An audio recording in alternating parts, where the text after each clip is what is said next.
Oh, it's you. What brings you all here? Hey, we're just having a look around. I'm here to update myself on how things are going here. Oh, the Fatui are here too. Let me introduce you. This is Mr. Garunt Snežević. He represented the Knave in sending us a large amount of supplies, and is helping with our work. Our residents are hard at work as well. Thanks to everyone, work is progressing nicely. We've lost a lot of people, but we're moving forward. That will have to be enough. Hello, Miss Charlotte. I'm a big fan of yours.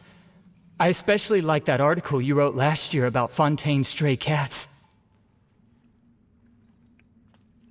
But if you don't mind, could you not emphasize our role too much in your report? It's not charity we're doing here. We just happen to share the same interests as the Spina. I get where you're coming from. I'll keep it as simple as possible. Or would you be willing to feature as friendly neighbors? That would be fine. Thanks. Oh, you're back too. How are things? We finished laying down the construction materials. It'll be another hour before the workers are able to go over there. Huh? You're here too, Clarant? Well, her reputation's greatly risen after that whole duel business with Miss Farina. So she's here in Poisson to wait out the heat. All right. She really came here to help me out. There's too much to consider in the reconstruction of Poisson. The Spina has need of more decision-makers. And, well, I do already happen to be connected to Mr. Callis. Oh, wait just a moment. Do you mind me asking a few questions? You know, about how you felt before the duel, about what it was like facing down a god. There's lots of exciting material there, I bet. Forget it. I'm sure you can find a better theme than that, Miss Charlotte. I see you're the same as always. Couldn't you do me a favor, for Navia's sake? Well, if we're talking about doing things for my sake, you might as well just take a few more photos of me. Or of the Traveler. It's better than wasting time persuading Chlorand, at any rate. Of course I will. I'm not gonna let him off that easy. All right, then everyone who wants to be in the photo, gather up. And smile.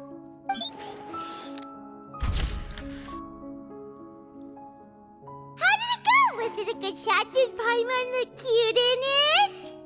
Not bad. Your addition really helped the composition of the picture. All right, hang on a moment. Let me snap a few more shots.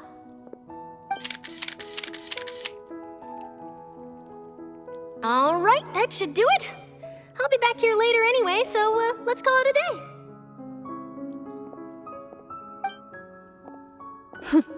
You're very quick. Speed is of the essence when it comes to the news, and freshness is the key.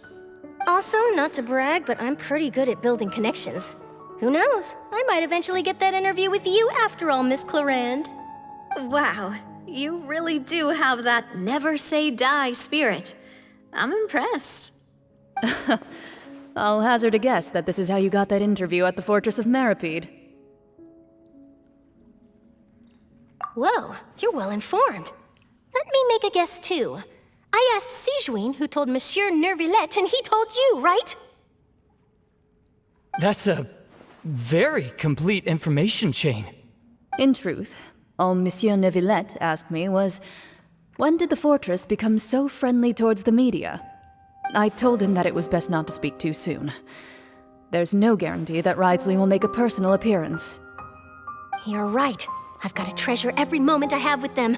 In which case, I'll be making a move first. Stay safe now. And tell me if you hear anything interesting. I'll treat you to afternoon tea in exchange.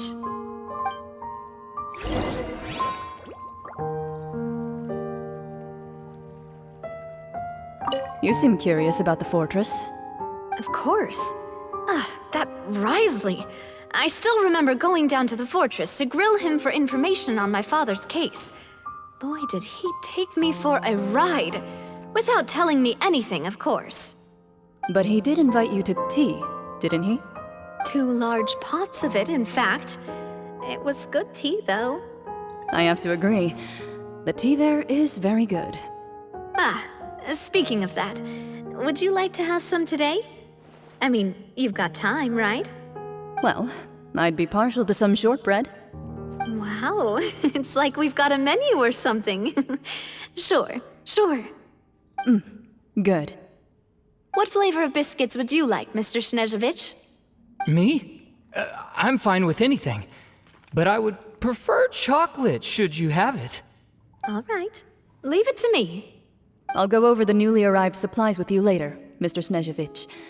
We should be able to finish the preparatory work today. That works great for me. Is it just me, or did you get a new lipstick? I did. It was a gift from Sijuin. Want to give it a try? I think the color would suit you too.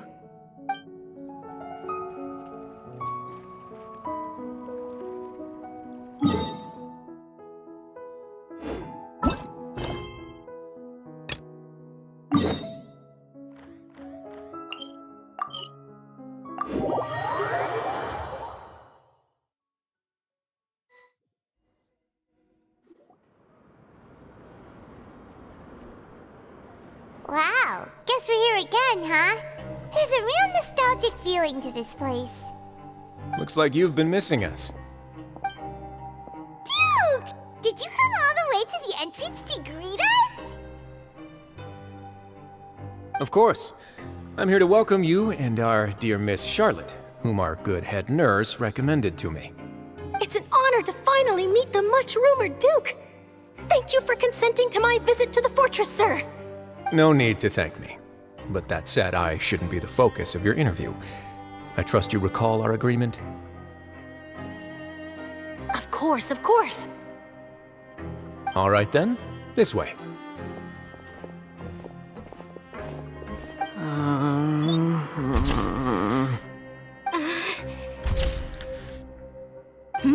Hey, no need to be so nervous.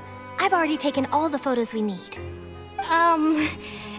Miss Charlotte, do these pictures really need to be published on the cover of the Steambird? It would seem that Miss Lorvine doesn't want her face to appear beside that of Mr. Jurier, Sir, please don't say things like that. But it looks like dear Mr. Jurier denies it. Might this interview be very important to you then? No, I just... This is my first time being interviewed, and I'm very thankful to the Steambird for... Now, I might not look it, but I actually did meet Mr. Edwin once. And I'll be honest, I enjoyed chatting with you more. You've definitely got more of that genius vibe going on. The boat that brought about a miracle, the ark that saved the people. Why, you recreated a myth back there, like an emissary of legend. Still, if I might ask, where's that flying ship now? Huh! Looks like Charlotte's trying to get herself another exclusive scoop. I have to apologize, but that ship is presently in the bowels of our factory. I'm afraid it won't be easy for you to get a shot of it. Really? Well, then in that case, could I have an interview with you to make up for that loss?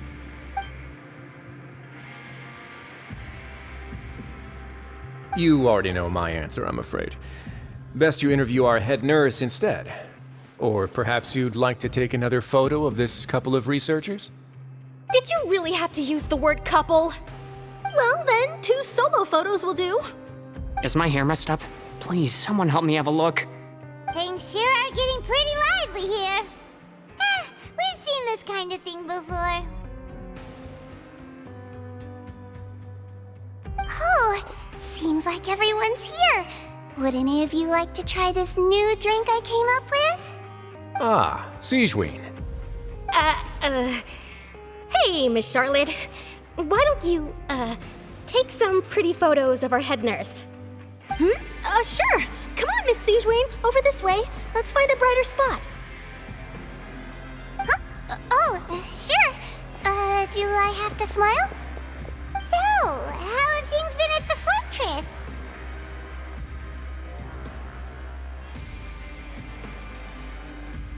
Same old, as you can see.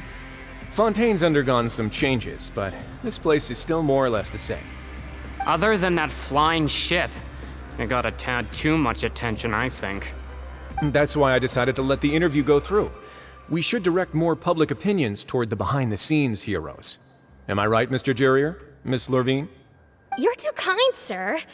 I believe that you too should have your day in the sun. Not that you would want that, which is a pity. I'll just leave the spotlight to you two.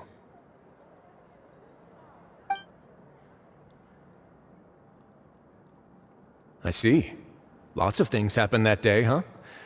Anyway, regarding that Harbinger, I'm not sure you remember, but his 3 young followers are still waiting for his return. He sure did win them over, huh? I'll tell them that there's good news and bad news. The good being that their boss seems fine, and the bad being that they must face extended sentences for abetting his escape. Oh, actually, what about you? Are things gonna change for you too? What change can there be? The fortress will keep chugging along, and so will my duties. As to what Miss Farina's departure will mean for the nation, and if our laws and governance will be transformed, we'll leave those to the folks in the overworld. Hey everyone, the photo shoot's done. Good. In that case, let's call it a day here. Thanks for your cooperation. Come on, Traveler, let's go. Till next time, everyone. There'll be a next time? Maybe. Who knows? I might write a story about the underwater factory next time. Until then. All right, last stop, the docks.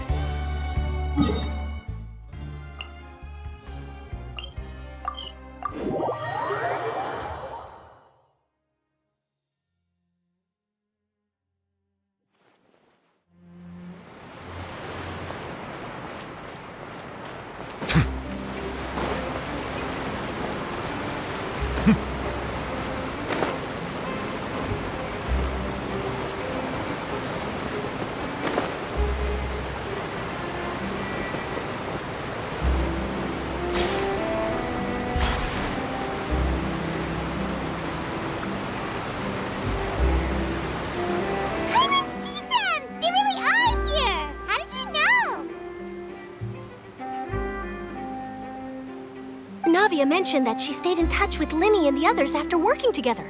Apparently, they've been at the docks distributing these strange pockets the whole time since.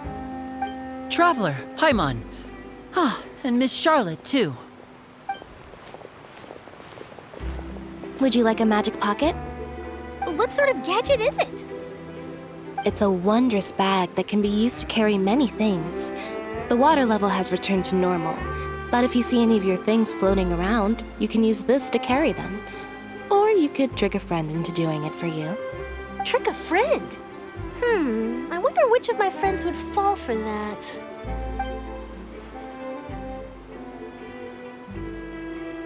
You could just make a friend like Fremine here. Isn't that right, Fremine? Is this what you meant by, I'll help you make some more friends? To be honest, that sounds pretty sweet. Could I have your contact, please?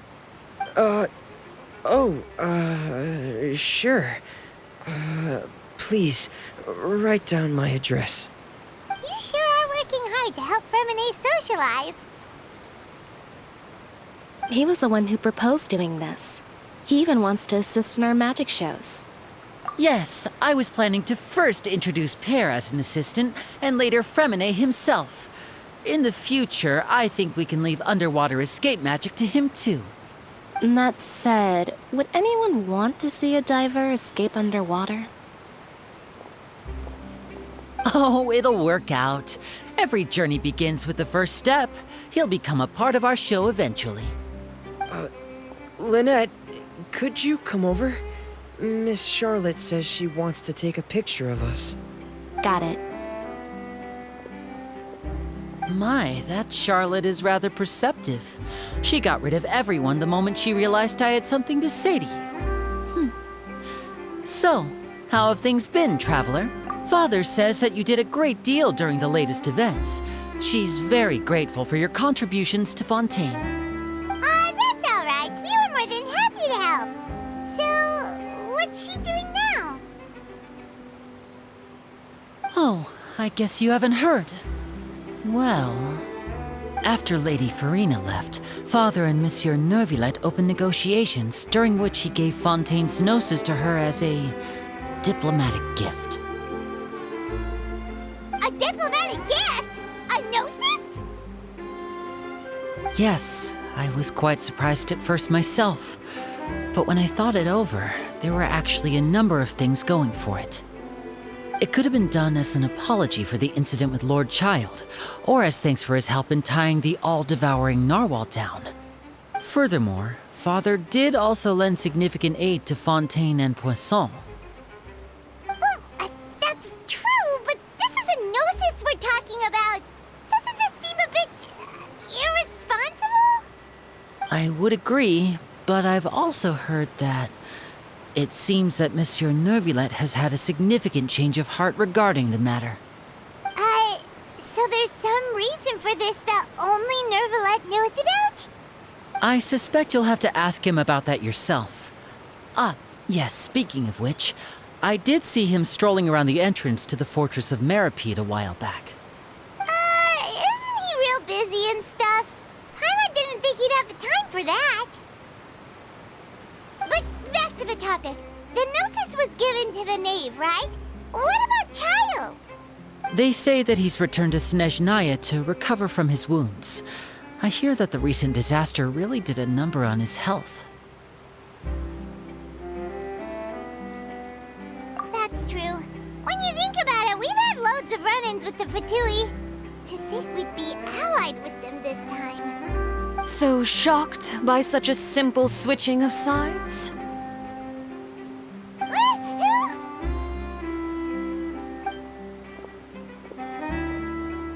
Father! Well, what do you know? Come to the docks to see how my children are doing and meet the traveler by chance. Please do not pay my accomplishments in Fontaine too much mind. I would have done them regardless. Are you going to take the gnosis back to Snezhnaya? That is our duty as harbingers, yes. Don't be too preoccupied with sides. The goal of the Fatui concerns not a single place or person, but the entire world. With such a grand goal in mind, it is inevitable that we must wear many masks. Switching my masks is something I've always done. Well, that depends on many things. No one truly knows what the future holds. What good is honesty if you can't rely on it forever? As for you, I very much look forward to our next collaboration. Good things cannot be achieved alone, and you've proved yourselves to be great partners. A vision? All right. I'll remember to return it. Thank you for keeping it safe for him this entire time. And that's a wrap for me. Huh? You're... Greetings, Miss Journalist. Hello. If I'm not mistaken, there are diplomatic channels I'll need to report to take a photo of you. That is correct. So forgive me, but I will not be able to serve as a subject in your article. However, feel free to write as much as you'd like about our dear magicians and our upcoming rookie talent. I will. The sea breeze is quite pleasant. I shall continue my walk while the weather remains so agreeable. Farewell. Farewell, Father. Oh, she has such an intimidating presence. I didn't even dare to take a picture. Thankfully, I've already wrapped up all my pre-scheduled interviews. Thank you all. This'll be more than enough for me to write about, I'm sure. Don't be too nervous. Why don't you take a magic pocket before you go? Here, Traveler, Paimon, you take one too. To move things about? That's right.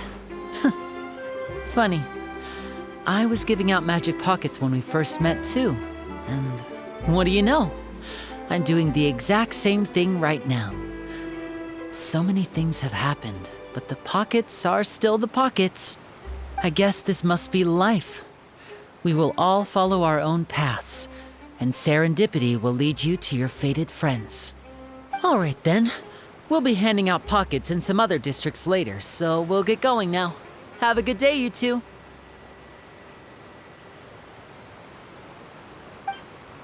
Well, guess we sent Charlotte, huh? Shall we go see how Neverlette's doing?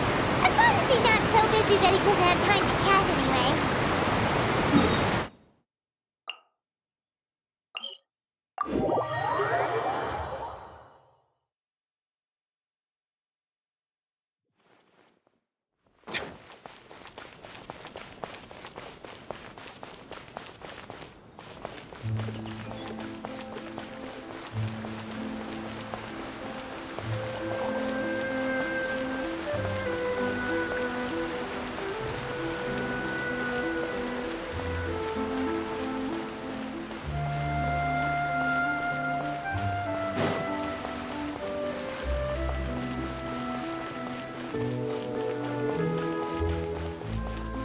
The entrance to the fortress!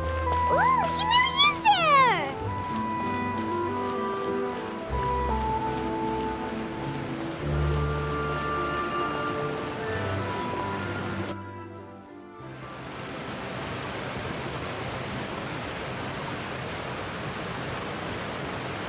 So, you really are here, Neverlet!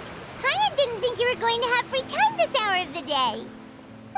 Really? Oh, I suppose you must have met Mr. Linney. He took the time to greet me earlier when he passed this way. In any case, you came at a good time. I was just considering reaching out to you to set up a meeting, so I may explain some things that I haven't had the time to before.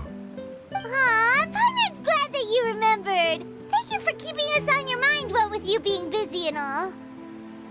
Alright, let's have it then. How was Fontaine actually saved? The whole business is still quite the mystery to us.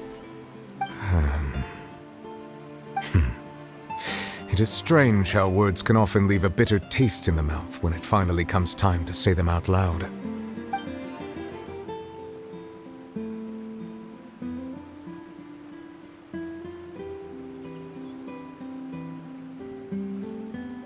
Whoa, so that's what happened? Focalor destroyed the divine throne of the Hydro Archon and restored your power to you, transforming you into a fully fledged elemental dragon sovereign! But Paimon still doesn't quite get what you did to save the Fontanians from dissolving. For me, the authority of the ancient dragons refers to absolute control over the hydro element. Fontanians were incomplete humans born of Egeria's use of the power of the primordial sea, with constitutions similar to that of mimics. But so long as those primordial energies remain within them, I could use the ancient dragon's authority to grant them true blood, after the fashion in which life was first brought into being on this planet. In other words, when I gave my verdict, Fontanians became true humans, and thus would naturally no longer be dissolved by water from the primordial sea. Focalor must have counted on you to make that decision as well.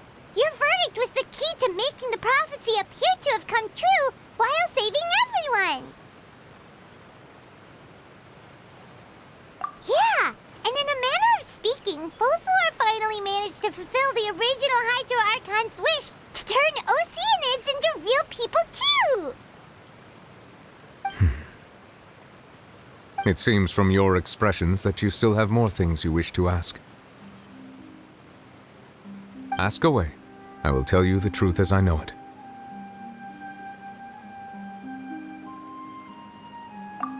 Oh, that's right! They say you've given it to the knave as a diplomatic gift or something!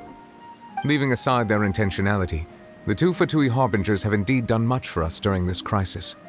Their sole remaining goal in Fontaine, at least at this point, would seem to be the Gnosis. The Oratrice has ceased to function. The Hydro Archon's divine throne is now no more, and I do not need the Gnosis's power. As such, it has lost all meaning for Fontaine. If the Fatui have impure designs, then we might as well accede to their request now, and avoid unnecessary conflict. Ugh, what complicated considerations! Paimon thought you were just giving it to them out of gratitude to the knave and as an apology to Child. Ask away. I will tell you the truth as I know it. I have investigated his case along many avenues, and I have learned that he once fell into an unknown chasm when he was young. There, by chance, he awakened the all-devouring narwhal. But whether it be by sentiment or reason, that should not have been enough to consider him the root cause of the disaster. At most, he would have had tangential liability. As for the judgment passed by the oratrice during the trial, whether it was due to that liability by association or Focalors deliberately using him to buy time for us on the assumption that he would be able to hold the creature off, I cannot say. Guess Focalors had Fontanians in mind the whole time. In the end, it was thanks to her that they finally became real humans. Hang on a second. Paimon suddenly got another question. Back when Fontanians hadn't yet become real humans, were the children they had also transformed Oceanids? Life has always flowed like water. Do you recall how Fontanians would often come to the Fountain of Lucine to pray for children?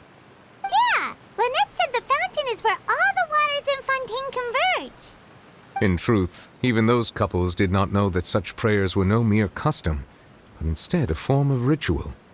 Those Oceanids who were blessed within the spring water would later descend as new humans in the coming months.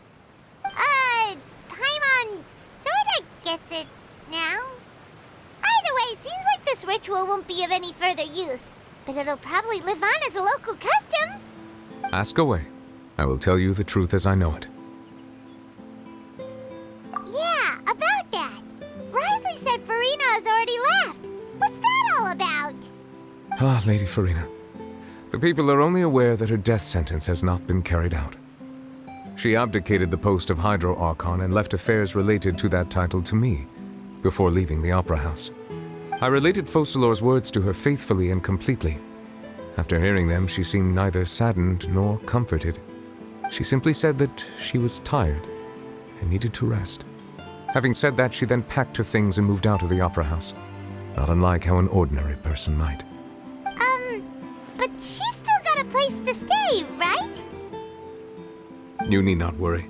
I will make arrangements to ensure that she will not want for food, clothing, board, or travel. In truth, I am somewhat happy for her. The wear and tear on her spirit will, of course, take time to heal.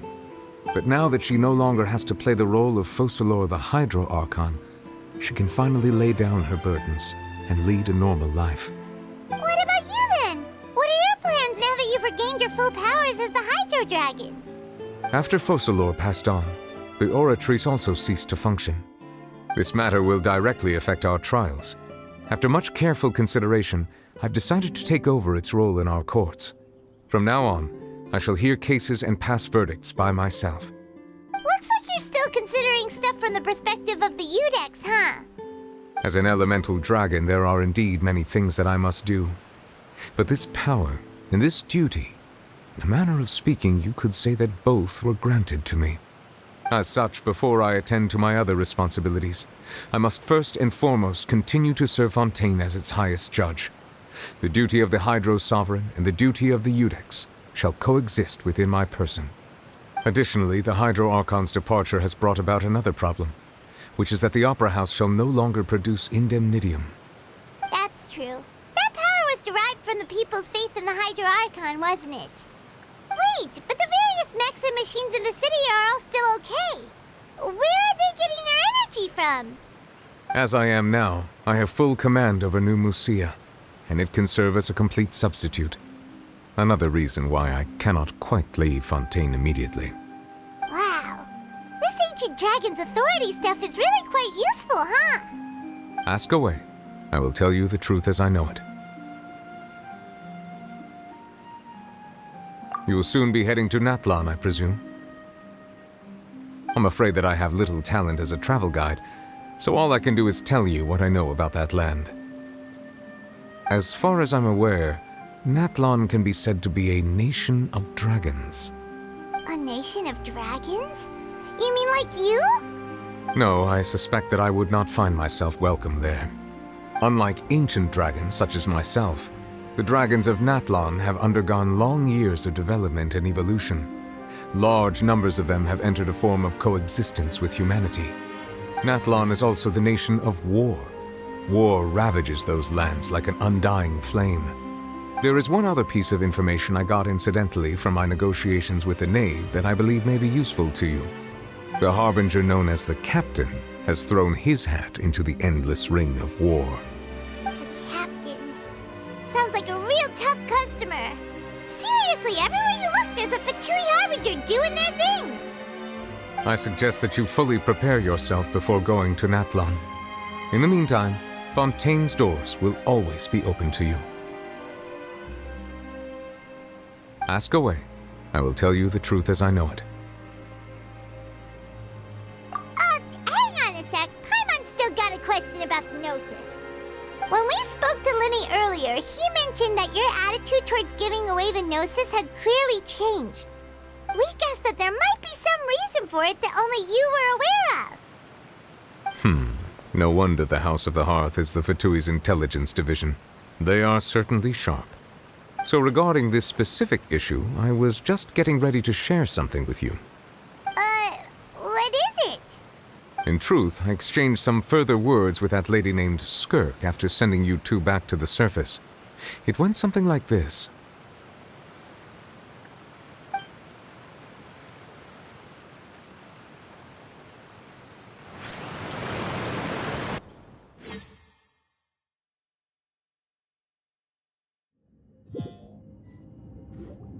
Well, we're going to head topside to see what's going on. You hurry over soon as well, all right, Nervalet?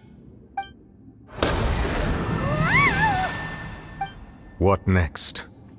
The all-devouring narwhal isn't here, so I'm no longer getting any interference. I can finally catch the scent of your power, what it's made of. It is the authority of the planet's primordial dragons, but with something very similar to a god's curse mixed in. It's quite a novel blend. I'm sure I've encountered something like this before. What was it again? I do not know what you speak of. Of course. How could I forget? You should have the remains of the third descender on your person, yes? Remains? I've never heard of any such thing. According to your parlance, I believe it may be called a gnosis. Well, that much is true. After Focalor's divinity faded, she handed her gnosis to me. But I fear I have never heard of it described in the manner that you just did. I've been training with my master, the Foul, ever since I was young, and I have never returned to the surface since. So most of the information I possess, I got from him. It is only natural for those who are greater than humanity to possess a different sort of common sense, which is why there are so many problems in our attempts to communicate with humans. Regardless, you should probably get rid of objects of misfortune to prevent any disasters from befalling you. To live in itself is a blessing, but once a person dies, the bonds he once had with this world shall all turn to curses. What do you mean by that? No need to fret. These are just my personal thoughts, and my reason for no longer wishing to return to the surface. This third descender you refer to, who are they? And when did they die? Master never mentioned them to me. Perhaps it just wasn't that important for me to know. If you're interested, though, I could ask him. I'll be sure to pass the answer on to you next time. Next time? You believe we will meet again? I do. Wait. I have a disciple of my own, don't I? He can be the messenger then.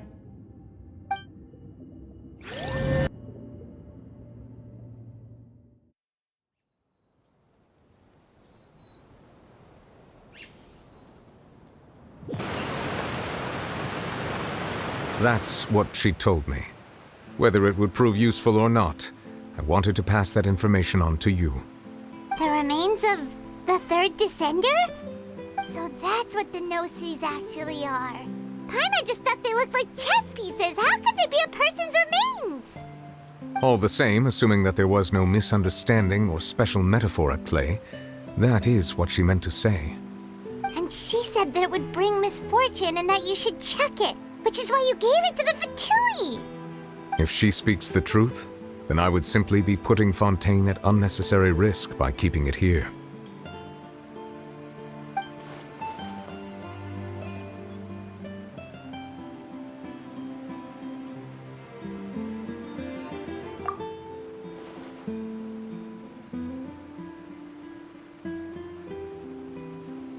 I had guessed that you might already be familiar with this concept, but I did not expect you to be one of them. That means that the Gnosis, which are exceedingly element-compatible and can even enhance elemental abilities, do indeed come from the third descender.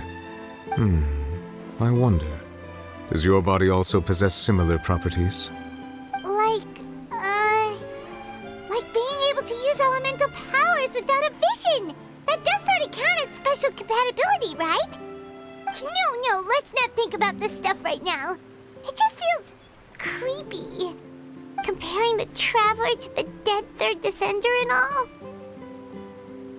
That's what you say, but this topic still feels like bad luck. Once Child recovers, let's get some more answers out of him. Or go look for his master and get the answers that way. I too believe it unwise to make too many blind guesses when information is lacking. The same is true of being at court. All right. Whatever the case, it seems like the crisis here in Fontaine's over for now. Yes. All of Focalor's efforts were for this moment as well. But she sacrificed herself in the end as a god, and she suffered through all those years as a human. Was that really what she wanted? I suppose that would be the mystery of a god's will. I suspect not.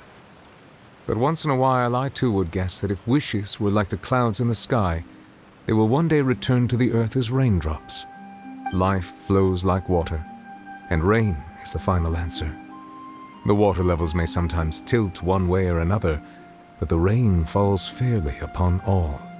And what, ultimately, is the difference between the rains that fall upon all of us?